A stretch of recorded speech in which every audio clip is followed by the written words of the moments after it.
Bootsteps scraped against dry stone, stumbling, dragging. A cough broke the silence, hoarse and raw.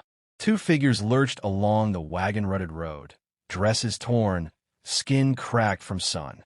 The desert wind lifted dust and whipped it across their faces, stinging their eyes. One of them fell to her knees. The other, older by just a year, pulled her arm. "Hannah, don't stop now. Don't." The younger shook her head weakly, lips split, whisper barely louder than a rasp of wind. "Can't walk no more." A creak, low and steady, drifted from behind them. Wagon wheels groaning, a single horse plodding. The girls turned, squinting through the haze. A tall man rode the seat, reins loose in one hand, shotgun resting across his knees. His hat brim shadowed his face, but his eyes caught the sun, hard as flint. The older sister rose, waving a trembling arm. "Please, sir, help us." The wagon slowed. Dust curled around its wooden frame, faded canvas sagging over supplies. The man's gaze lingered on them long while before he spoke, voice gravelly, worn. "You're far from town." The younger sister swayed, collapsed against the road. The elder fell to her knees beside her, frantic. "They'll take us back. Please, please don't leave us here." The man climbed down from the wagon, boots crunching on grit. His frame was broad, shoulders carried weight like a yoke. He knelt, lifted the fainting girl's chin. Her pulse throbbed weak, her skin hot. He stood again, jaw tight, scanning the road behind them. Empty now, but tracks showed recent passage. The elder clutched his coat. "We ran. They were going to sell us. Like cattle. At the block." For a breath, silence ruled. The horse shifted, tail swishing against flies. The man's eyes lowered, shadow crossing his face. He turned, walked back to his wagon seat, and set the shotgun across the wood. The sisters' hope faltered, hanging on their silence. Then he spoke, voice flat but certain. "Get in." The elder half lifted her sister, guiding her to the wagon. The man leaned down, arms steady, lifting the faint one as though she weighed nothing. He laid her gently on the canvas bed. She stirred, whispering, "Don't let them take us back." His gaze fixed on her, unmoving. A muscle worked along his jaw. He covered her with a worn blanket, then flicked the reins. The wagon rolled forward. For a long mile, nothing but the creak of wheels and the hiss of sand against wood. The elder sister sat on the bench beside him, fingers twisting the hem of her torn dress. She dared to glance up at him, but his eyes never left the road. "They'll come," she said finally. "The Red Vultures. They always come." His grip on the reins tightened. "How many?" "7, maybe more." "Their leader, Pike," she shuddered. "He said nobody gets away." The man's brow furrowed beneath his hat. He said nothing more, only steered the wagon into the narrowing trail, canyon walls rising on either side like jagged teeth. The younger girl stirred awake, voice trembling. Why'd you stop for us?" The man's face stayed, turned to the trail, but the weight of his words filled the space between them. "'Cause I once lost mine. Didn't get the chance to stop then." The sisters fell silent, sensing a grief too deep for questions. Only the wind answered, whistling through the canyon's throat. By sundown, the wagon reached the edge of his land. A weather-beaten ranch sprawled under the dying light.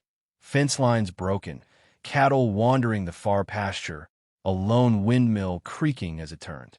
The house leaned tired but sturdy, smoke trailing thin from its chimney.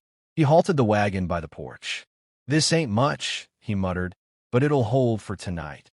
The elder helped her sister down, steadying her. Their eyes darted to the dark horizon. Shadows moved far off, riders crossing the ridge, too distant for detail, but enough to quicken the heart. The man followed their gaze. His hand rested on the shotgun, casual but ready. Inside, the sisters hurried through the door as dusk fell hard. The man lingered outside, eyes narrowing toward the ridge until night swallowed it whole. Only then did he step in, shutting the door against the desert's howl. The fire popped, spitting sparks against the blackened hearth. Shadows stretched across the cabin walls, long and uneasy. The sisters sat close together at the table, dresses patched with borrowed cloth, hands wrapped around tin cups that steamed faintly. Outside, The coyotes called, their cries rising and falling like the chant of restless spirits. The man sat opposite, sharpening a knife with slow, deliberate strokes. Steel whispered on stone. Each scrape marked the silence heavier than words. The elder sister broke first. "They'll be looking," she said. "Ain't no place safe. Not while the vultures ride." The knife paused, just for a breath, then drew another stroke. The younger shivered beneath the blanket. "We saw the block, mister. Saw what they'd done to others. Men with chains. Girls no older than me." Her voice faltered. "We weren't supposed to get away." The man lifted the blade, turning it in the firelight. His face gave nothing. He set it aside and reached for the rifle leaning near the door. The sisters flinched at the clatter of iron against wood as he checked the chamber, thumb brushing the worn brass cartridges. He spoke at last, voice low. "That auction where?" The elder sister stared into her cup. "South Trail. Across the border flats, near the canyon's mouth. They say it happens every new moon." She looked up, eyes hard despite the tremble in her hands. "They sell folks like Stock and Pike. He keeps order with a whip." The name hung thick in the cabin. The man slid the rifle back against the wall, eyes narrowing. The wind shifted outside. Hoofbeats thudded faint beyond the fence line.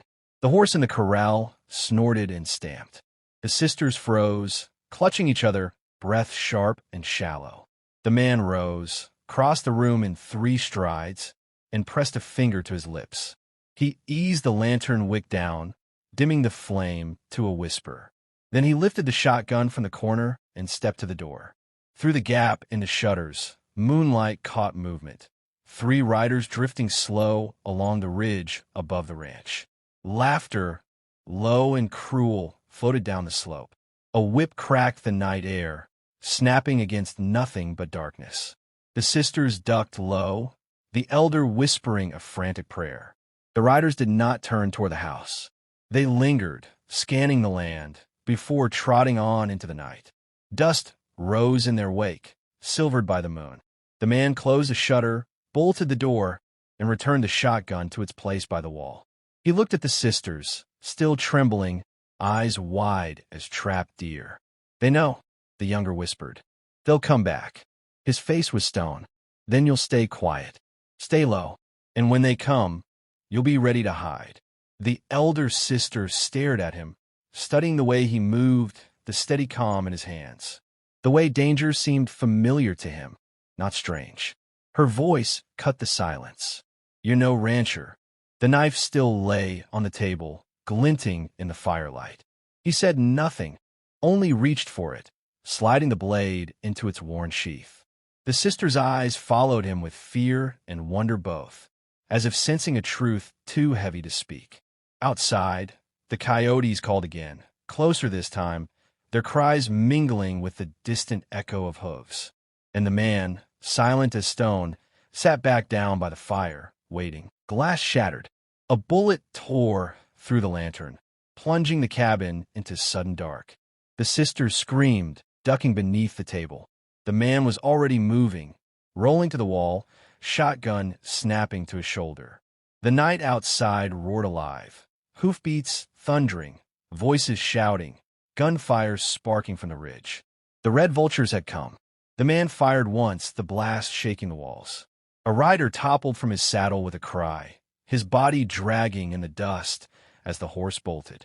Another volley answered, bullets slamming through wood, splinters raining across the floor. "Cellar, now," he barked. The elder sister pulled the younger, scrambling for the trapdoor near the hearth.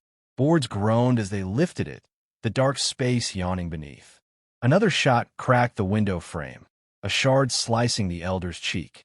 She pulled her sister down into the shadows, covering her ears against the thunder above. The man slipped into the night through the back door, boots pounding the hard earth. He moved low, fast, rifle drawn now, eyes cutting through the dark. 3 riders circled the corral, torches in hand, laughter harsh. He dropped to one knee, steadied his breath, and squeezed. One torchbearer pitched sideways, fire tumbling into the dust. Horses screamed, scattering. Another shot rang, and a second man crumpled, torch sputtering out. The last rider wheeled, whip cracking the air. Widowmaker, he spat, voice carrying over the gun's smoke. The name struck like a hammer. The man's jaw set, eyes narrowing. He raised the rifle and fired. The whip fell silent, its master slumping lifeless in the saddle before crashing down. The ranch lay still again, save for the groan of a dying horse. Smoke from the torches curled skyward, fading into the stars. The cellar door creaked open. The sisters crawled out, faces pale, eyes wide. The elder spoke first, voice trembling. What are you? No rancher shoots like that." He wiped blood from his brow with the back of his hand, breath heavy. "I told you to stay down. But they called you. Don't matter what they called me." His voice was sharp, cutting the night air. The younger clung to her sister, whispering, "They'll send more. Won't stop till we're back on that block." The man looked out across the plain at the trail of dust still hanging from the fleeing horses. He knew she was right. At dawn, the wagon rolled again, wheels grinding against stone as they left the ranch behind. The sisters huddled under blankets in the back, whispering prayers, their eyes darting to every shadow. The man sat high on the seat, rifle across his knees, eyes fixed on the horizon. His movements bore the mark of someone long used to the chase. Every glance measured, every sound weighed. He read the land like scripture. By midday, the trail narrowed into Red Canyon, walls rising sharp on either side. The sisters peered over the wagon's edge, fear quickening in their voices. "This is their ground. We shouldn't be here." The man slowed the reins. "Best place to lose a trail's where the earth hides it." The canyon echoed with distant laughter. The sisters stiffened. Hooves rattled against stone, closing fast. From the shadows, riders emerged, faces hard beneath wide brims. The Red Vultures, more of them this time, their leader at the front. His eyes caught the sun, cruel and knowing. The wagon jolted to a halt. The man stood on the seat, rifle raised. But the leader only smiled, reins held loose in one hand, pistol low in the other. "Well, I'll be," he drawled, "if it ain't Eli Mercer. Or should I say, Widowmaker." The sisters froze, eyes wide, breath stolen from their lungs. The man said nothing, rifle steady, but the weight of the name hung heavy between them, echoing through the canyon like a curse. Guns lifted. Sunlight broke over the canyon rim, casting long shadows across the stone. Dust swirled in the still air as the Red Vultures closed in, their leader front and center, grin cutting sharp beneath his hat. The man stood on the wagon seat, rifle steady, eyes fixed on Pike. The sisters crouched low behind the wagon boards, clutching each other, whispering prayers through choked breaths. "Widowmaker," Pike called, voice echoing off the canyon walls. "Thought you'd buried that name in the dirt. But dirt don't hold a legend long." The man's silence weighed heavier than words. His finger rested calm on the trigger. His eyes never blinked. Pike laughed, spreading his arms. "You can't hide behind him, girls. Hand him over, and maybe I'll let you crawl back to your hole." The rifle cracked. One of Pike's men pitched sideways, crashing from his saddle before the echo died. Chaos erupted, guns drawn, horses rearing, the canyon thundering with gunfire. The man leapt from the wagon, rolling into the dust, rifle firing clean and fast. Each shot found its mark, deliberate as scripture. A vulture fell, clutching his chest. Another dropped with a cry, rifle spinning from his grasp. The sisters pressed tighter together, faces pale, the world shaking with blasts and screams.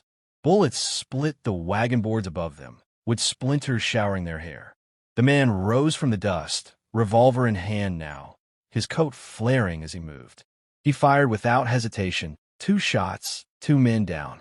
His movements carried no waste, no panic, only grim precision. Pike's voice rang over the din. "That's the killer I remember. Widowmaker," carving his oath in blood. The man's jaw tightened, eyes cold. He ducked behind a boulder, reloading quick, cartridges slipping into chambers with practiced ease. When he stepped out again, the canyon stilled. Only Pike remained, pistol drawn, horse stamping beneath him. Dust curled between them, the sun painting the rocks in fire. Pike sneered. "One man can't outrun his past." You think them girls make you something different? The revolver in the man's hand lifted slow. His voice carried calm, heavy as the canyon itself. I ain't running, and they ain't yours. The two stood locked in silence, distance measured by fate itself. A crow called high above, its cry piercing the stillness. Then Steele spoke. Two shots rang together, thunder against stone. Dust leapt from the canyon floor. Horses screamed. When the echo died, Pike slumped forward, blood dark on his chest. His pistol tumbled from his hand, clattering against rock. He slid from the saddle, body falling limp in the dirt. The man lowered his revolver, breath slow, smoke curling from the barrel. His shoulders sagged, the weight of years pressing down, yet his eyes stayed sharp, alive. The sisters crawled from behind the wagon, trembling, staring at the fallen bodies scattered through the canyon. The elder whispered, "You saved us." The man holstered his gun, voice low. "Didn't save mine, but I swore I'd save you." They stood together in the silence that followed, the desert wind carrying the last trace of gun smoke into the endless sky. When they rode back toward town, it was not with fear, but with justice trailing behind them. Pike's body, bound across a horse, bore witness. The Red Vultures, broken, would trouble no more. In town, the people gathered, silent, stunned, watching as the sisters stepped forward, voices trembling but strong, telling what had been done to them and to others. Faces hardened, heads bowed, a fire of justice stirring in the crowd. The man stood apart, hat brim low, saying nothing. His name traveled on whispers, Widowmaker, yet the sisters spoke another, Protector. When night fell, he left them at the steps of safety, turning his horse toward the horizon. The younger called after him, "Will we see you again?" He reined in, glancing back once, the dying sun cutting his figure against the sky. His voice carried like a vow, quiet but unshaken. "No man decides your worth but you." Then he rode on, swallowed by the desert dusk. And the story, told in saloons and campfires, carried on through generations, of the rancher who was once the Widowmaker, who chose not vengeance but protection, and left behind a legend that the wind itself remembers.